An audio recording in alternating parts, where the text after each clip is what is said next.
오늘 우리에게 주시는 하나님의 말씀은 요한복음 16장 16절에서 24절까지 우리 한 절씩 교독하겠습니다. 요한복음 16장 16절에서 24절입니다. 조금 있으면 너희는 나를 보지 못할 것이다. 그러나 또 조금 있으면 나를 볼 것이다. 그의 제자 가운데서 몇몇이 서로 말하였다. 그가 우리에게 조금 있으면 나를 보지 못하게 되고 또 조금 있으면 나를 볼 것이다 하신 말씀이나 내가 아버지께로 가기 때문에 라고 하신 말씀은 무슨 뜻일까? 그들은 말하기를 도대체 조금 있으면 이라는 말씀이 무슨 뜻일까? 우리는 그가 무엇을 말씀하시는지 모르겠다 하였다.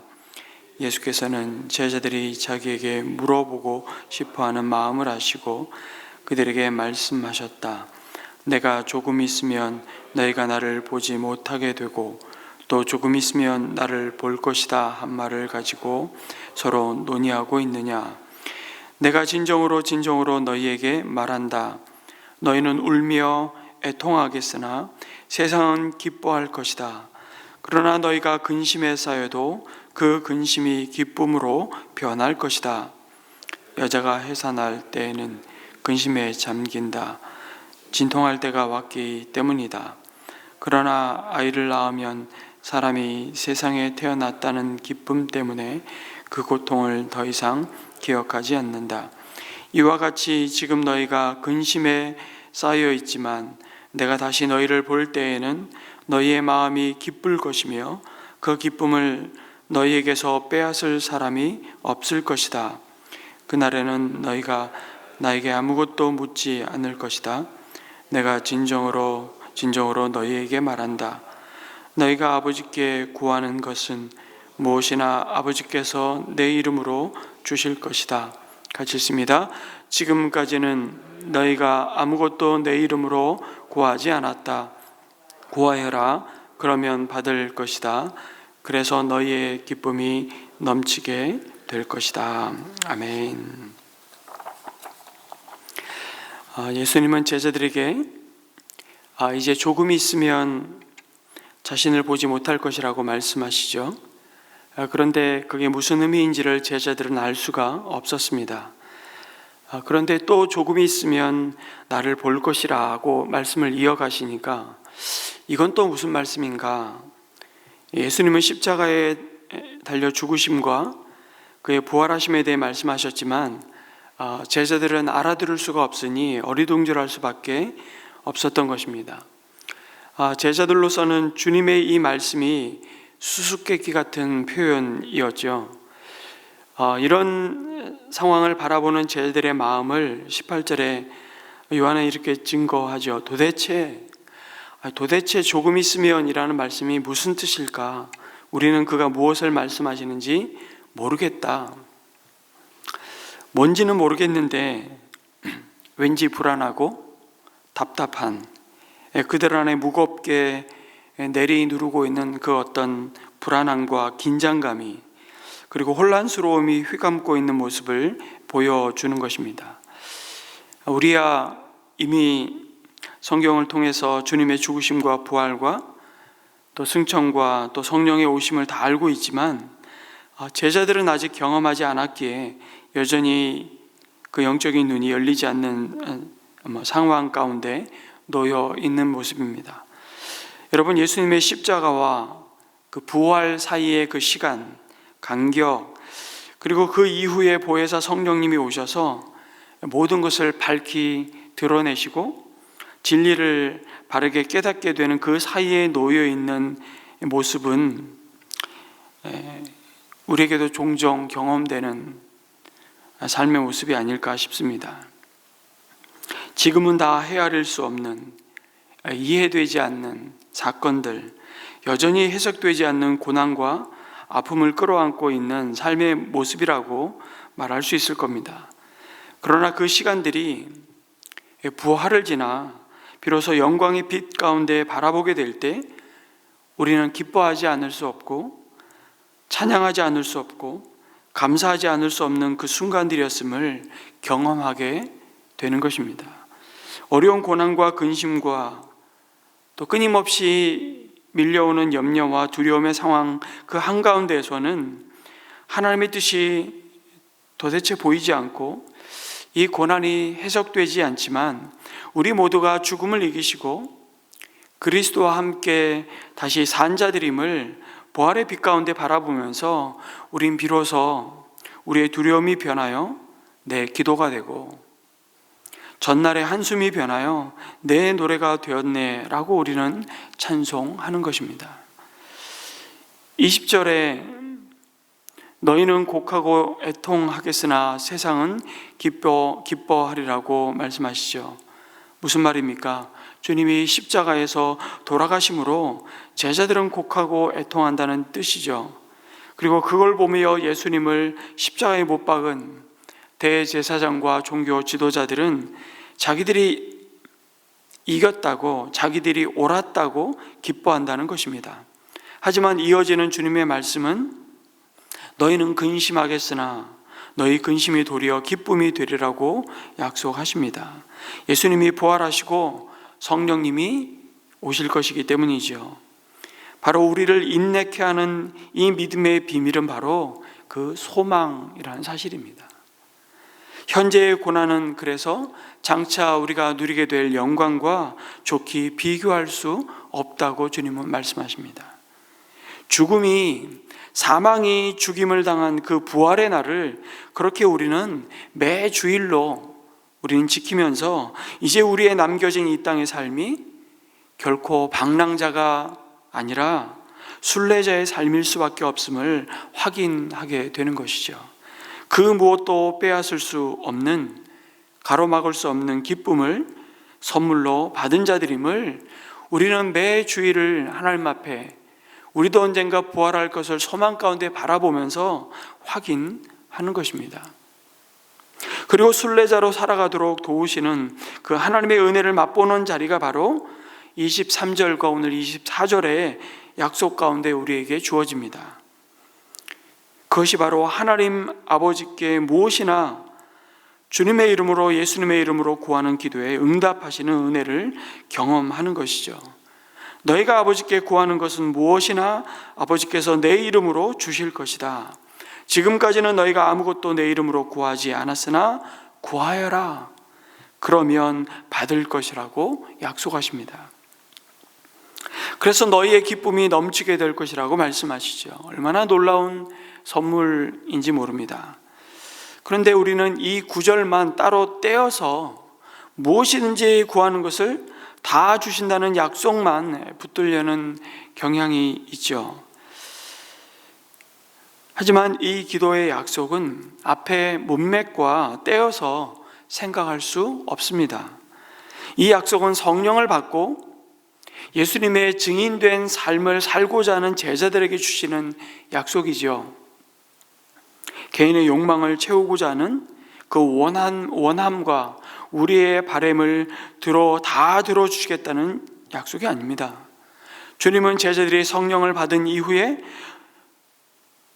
그들이 먼저 받은 이 놀라운 구원의 복음을 전할 때 겪게 될 그 어려움들을 이미 다 알고 계셨습니다. 유대인들의 반대 세력은 더 거세게 제자들을 핍박할 것이고요, 그로 인해 출교당하고 죽임까지 당할 것이라는 것을 아셨습니다.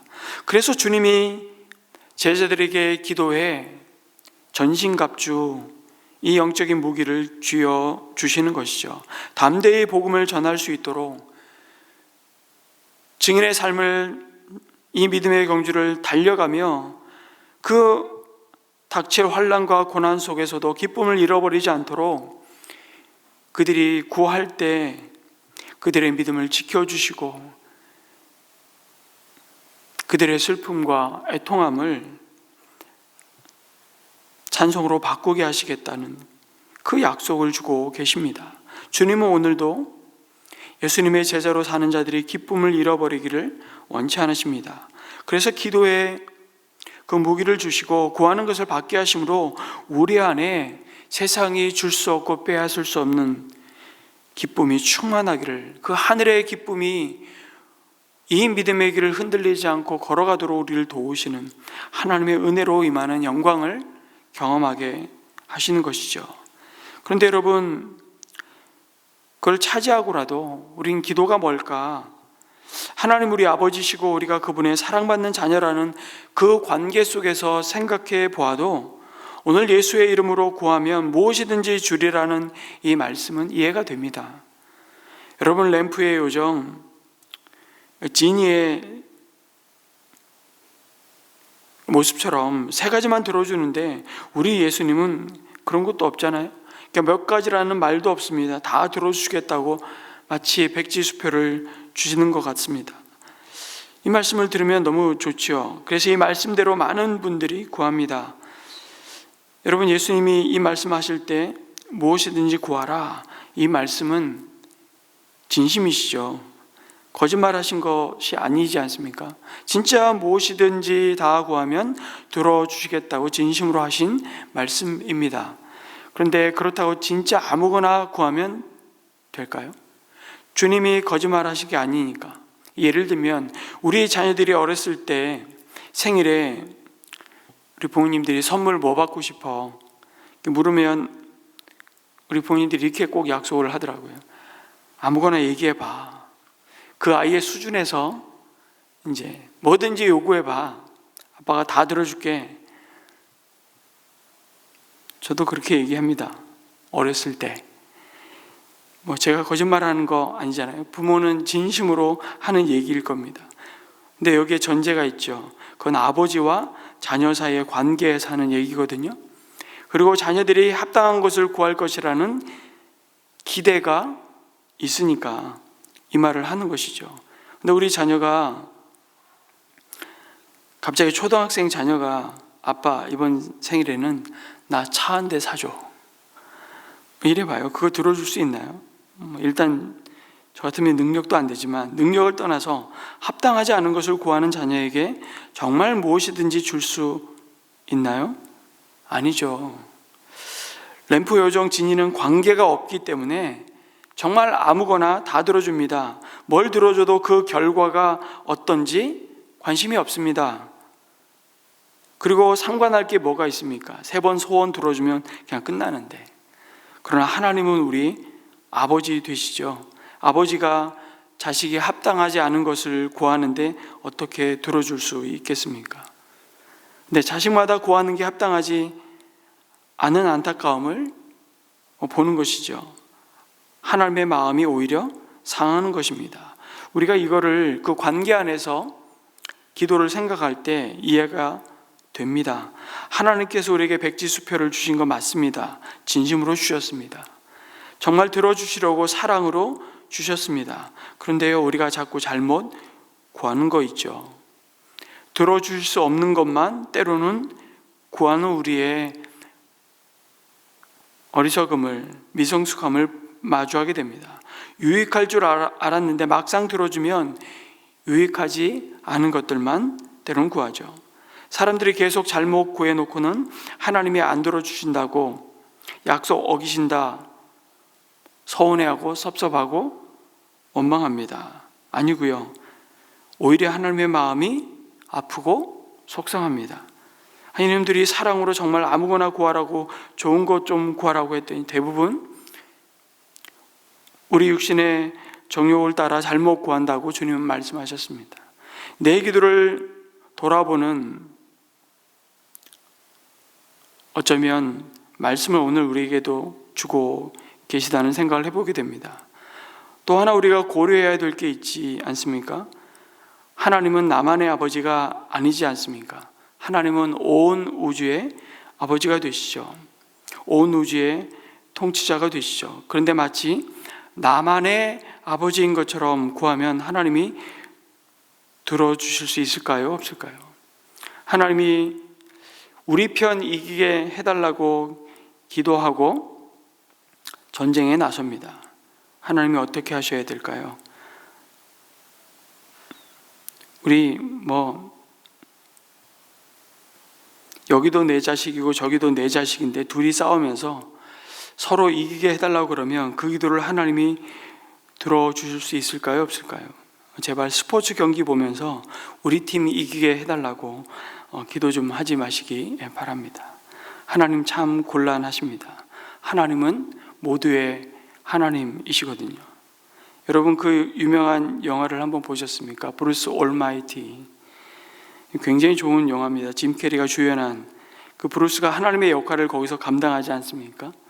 하나님이 우리의 기도를 거절해 주셔서 얼마나 감사한지를 깨닫게 하시는 영화입니다. 이 브루스가 하나님의 역할을 대신 하다 보니까 자꾸 소리가 들리는 겁니다. 오만 기도의 소리가. 너무 귀찮은 것이죠. 그래서 그냥 모든 기도에 다 예스라고 응답해 버립니다. 어떤 일이 벌어지는지를 영화가 보여주죠. 전체를 고려하지 않고 개인적인 기도 제목을 이루어졌을 때 일어나는 일들이 영화 초반에 등장합니다. 브루스가 자기 여자친구에게 무드를 좀 잡아보려고 달을 끌어 가까이 당깁니다. 달을 밝게 만들려고. 보기에는 좋죠. 별도 몇 개 찍어서 만듭니다. 하나님이 됐으니까. 그 결과 어떻게 되겠습니까? 달이 변했으니까 쓰나미가 밀려오기 시작하고, 복권에 당첨되게 해달라는 기도를 다 들어주셨더니 복권 1등 당첨됐는데 세상에 폭동이 일어나는 것입니다. 1등 당첨금이 17불밖에 안 돼서. 여러분, 우리의 모든 기도에 응답해 주시면 내일은 지구의 종말입니다. 그래서 너희는 먼저 그의 나라와 그의 의를 구하라. 그리하면 이 모든 것을 너희에게 더하시리라고 약속하시죠. 그것이 우리의 믿음을 오히려 지키는 것입니다. 욕심을 따라 구하는 것을 다 들어주시면 그것은 복이 아니라 불행이기 때문에 관계 안에서 나보다 나를 더 잘 아시는 하나님께서 그 기도 가운데 하나님의 마음을 알게 하시고 하나님의 소원을 품게 하시고 그 예수님의 성품이 나의 인격이 되게 하시는 그 과정을 우리는 지나가는 것이죠.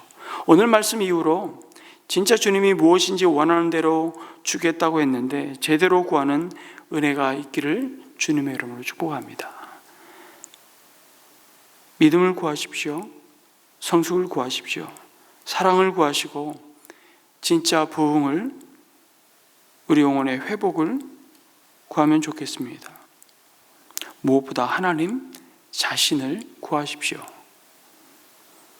그러나 또 한편으로 하나님이 우리 아버지시고 우리가 그분의 사랑받는 자녀라면 우리가 아빠 아버지와의 관계를 기도 가운데 확인하게 되는지를, 어떻게 확인하게 되는지를 한 이야기를 소개하면서 오늘 말씀을 마치고 우리 기도했으면 좋겠습니다. 12년 동안 멕시코 선교를 하시다가 지금은 신학교에서 가르치시는 그린웨이 교수라는 분이 계십니다. 이분이 멕시코에서 선교를 하고 있는데 어느 날 한 아이가 10살이 채 되지 않은 아이쯤으로 보이는 여자아이가 아주 꾀재재하고 남루한 옷을 입고 자기 문을 두드리더랍니다. 먹을 것 좀 달라고. 그래서 들어와서 아이의 사연을 들어봤더니 아이가 4살 때 엄마는 죽고 아빠는 알코올 중독자인데 3개월 전에 아버지가 또 만취해서 이 아이를 총으로 쏴 죽이려고 해서 그 아이가 집을 도망쳐 나온 지 3개월째 되는 상황이었습니다. 그래서 집집마다 돌아다니면서 구걸하여서 3개월째 살아가고 있다는 이야기를 아이가 털어놓는 것입니다. 그린웨이 선교사님이 이 말을 듣고 너무 마음이 아파서 이 아이를 자기 딸로 입양하기로 결정합니다. 그러면서 이렇게 얘기합니다. 아이야, 너는 이제 내 딸이 되었으니까, 이 딸이 내 딸이니까 이 집에 있는 것은 뭐든지 먹고 네가 필요한 것이 있으면 뭐든지 나에게 말해달라고. 그런데 하지만 한 번도 이 아이는 그 그린웨이 선교사님에게 필요한 것을 달라고 말한 적이 없습니다. 학교에서 돌아오면 그냥 곧장 자기 방으로 들어가서 주는 것만 먹습니다. 주는 것만 입고요. 근데 이제 아빠가 된 그린웨이 선교사님 너무 마음이 속상합니다. 가만히 봤더니 왜 그런가? 태어나서 한 번도 사랑을 제대로 받아본 적이 없는 것이죠. 항상 눈치를 봅니다. 혹시 잘못 구해서 이 그린웨이 교수님의 마음을 아프게 하지는 않을까 눈치 보는 것만 보이는 것입니다. 본능적으로 자기를 표현하지 못하고 그것이 자기를 지키는 생존의 방법인 것이죠. 그런데 어느 날 이 아이가 조심스럽게, 정말 조심스럽게 그린웨이 선교사님을 찾아와서, 아니 사실은 아빠에게 와서 이렇게 묻습니다. 아빠, 그래도 호칭을 아빠라고 부르니 얼마나 감사합니까? 아빠, 신발끈이 하나 필요합니다. 그 말을 듣는 순간 그린웨이 교수님이 너무 감격스러워서 돌아서서 펑펑 울었답니다. 왜 그랬을까요? 이 아이가 나한테 뭐를 구했기 때문이죠.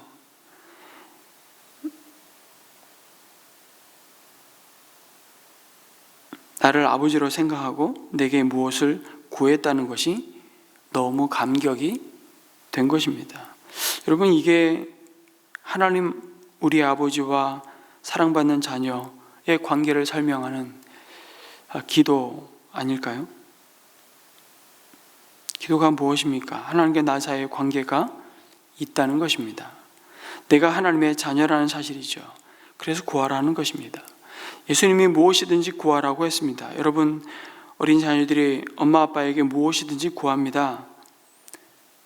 화장실 가서 응아한 다음에 똥 닦아달라고 맨날 구하죠. 할머니도 계시고 엄마도 계신데 꼭 아빠한테 구합니다. 왜 아빠니까? 왜 아빠니까?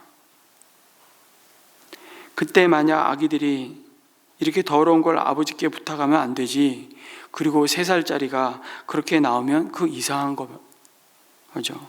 그래서 기도가 무엇이냐면 하나님과 나의 관계가 있기 때문에 우리가 먼저 생각해야 될 것은 어떤 면에서 작은 것이든 큰 것이든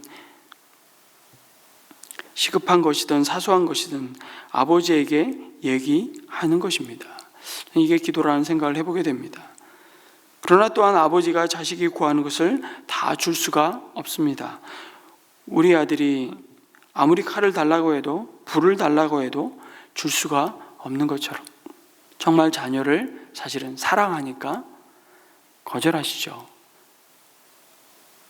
정말 어린아이에게 사탕도 계속 줄 수 없습니다. 이 관계를 이해하면 하나님이 내 기도를 그래서 거절하신 것도 감사하게 될 줄로 믿습니다. 여러분, 현재 당면한 이해할 수 없는 고난과 아픔 속에서도 제자들이 경험했던 잠깐의 시간을 믿음으로 견디게 해달라는 기도를 오늘 아침 올렸으면 좋겠습니다.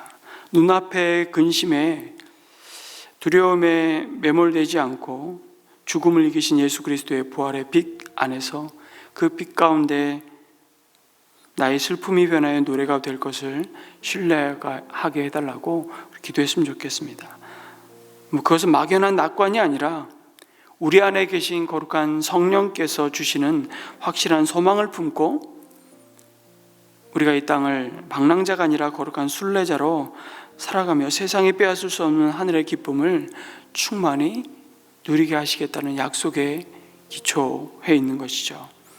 우리가 오늘 아침 기도했으면 좋겠습니다. 성령 안에서 하나님의 뜻을 분별하며 내 정욕을 위한 잘못된 구함을 내려놓게 하여 주시고 먼저 주님의 나라와 의를 구하는 성숙한 자녀가 되게 해달라고, 때로 나의 간구를 거절하시는 그 응답 속에서도 나를 향한 아버지의 더 큰 사랑과 보호하심을 신뢰하게 해달라고 기도했으면 좋겠습니다. 그러나 동시에 예수님의 이름으로 담대히 구함으로 주님이 약속하신 풍성한 또한 그 응답의 기쁨을 맛보며 살게 해달라고 우리 이 아침에 기도하고요. 오늘 수요일은 특별히 이 나라 민족을 위해서, 그다음에 우리 선교사님들을 위해서 기도했으면 좋겠습니다. 우리 이스라엘의 유한나 선교사님이 이집트로 지금 오셔서 28일쯤 귀국을 다시 하게 됩니다. 그 모든 여정 가운데 안전을 지켜주시도록 또 기도해 주셨으면 좋겠고요. 우리 목장의 후원 또 파송 선교사님들의 삶과 사역을 놓고 우리가 나눈 기도의 제목들을 가지고 함께 기도하고 개인의 기도를 이어가도록 하겠습니다. 기도합니다.